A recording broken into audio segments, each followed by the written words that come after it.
ఈరోజు నేను నిలబడి మరి వాక్యాన్ని బోధిస్తున్నాను, ప్రకటిస్తున్నానంటే ఎవరు తెలుసా స్ఫూర్తి?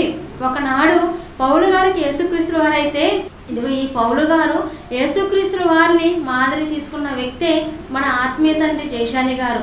వారి అడుగుజాడలు నడిచిన వ్యక్తే. ప్రారంభ శతాబ్దం ఎలాగైతే పని ప్రారంభించిందో, నేటికి వృద్ధాప్యంలో ఉన్నప్పటికీ 74 సంవత్సరాల మీద పడినప్పటికీ తండ్రి పనిని ఎక్కడైనా మరి ఆలస్యం చేశారా, అలక్ష్య పెట్టారా అంటే లేదండి. వృద్ధాప్యంలో ఉన్నప్పటికీ కూడా రాత్రి 12 గంటలైనా మరి ఆయన ఏం చేస్తున్నారు? దేవుని పిల్లలు, నా పిల్లలు దేవుని మాటలు వినడానికి మోదవలస ప్రాంతానికి వస్తే ఇప్పుడు ఏం చేయాలి? స్థలం చాలడం లేదు. అలాంటి స్థలంలో నేను ఇప్పుడు వారి కొరకు నేను ఒక నిర్మాణాన్ని చేపట్టాలి. ఏంటంటే వృద్ధాప్యంలో ఉన్నటువంటి ఆయన ఒక నిర్మాణాన్ని చేపట్టాలా? అవసరం లేదండి. ఎందుకో తెలుసా? తండ్రి గారు పిలిపిస్తే చాలు. ఆయన పిల్లలుగా అనేక మంది పనిచేసేవారు ఉన్నారు.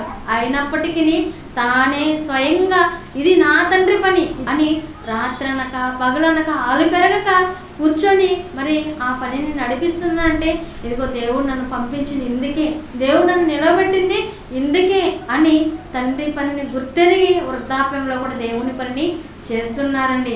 నా తల్లిదండ్రులు నన్ను భక్తిలో పెంచారని ఇంత గొప్పగా చెప్పుకుంటూ వృద్ధాప్యంలో కూడా అనేక మంది ఈ దేశంలో కాకుండా విదేశాల్లో కూడా మన ప్రపంచవ్యాప్తంగా అనేక మంది పిల్లల్ని కన్నటువంటి ఆత్మీయతల కన్నా తండ్రిగా ఎవరు కనబడుతున్నారంటే మన ఆత్మీయ తండ్రి జయశాలి గారు కనబడుతున్నారండి.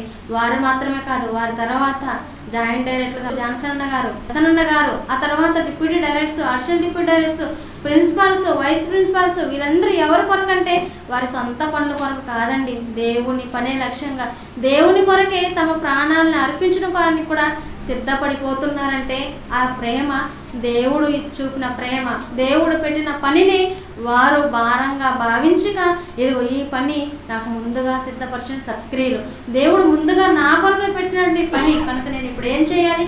ఈ దేశం కాదు విదేశాలైనా కూడా వాక్యాన్ని ప్రకటించాలని విదేశాలకు వెళ్ళి వాతావరణం అనుకూలంగా ఉన్నప్పటికీ, వాతావరణం ప్రతికూల పరిస్థితుల్లో ఉన్నప్పటికీ దేవుని మహాజ్ఞానాన్ని బోధిస్తున్నారంటే దేవుని పిల్లలుగా అందరి జ్ఞానంలో పెంచిన వ్యక్తిగా మనకి ఈ తరంలో జయశాలి గారు పుట్టడం, జయశాలి గారి తరంలో మనమందరం కూడా మనందరం అదృష్టంగా భావించాలండి.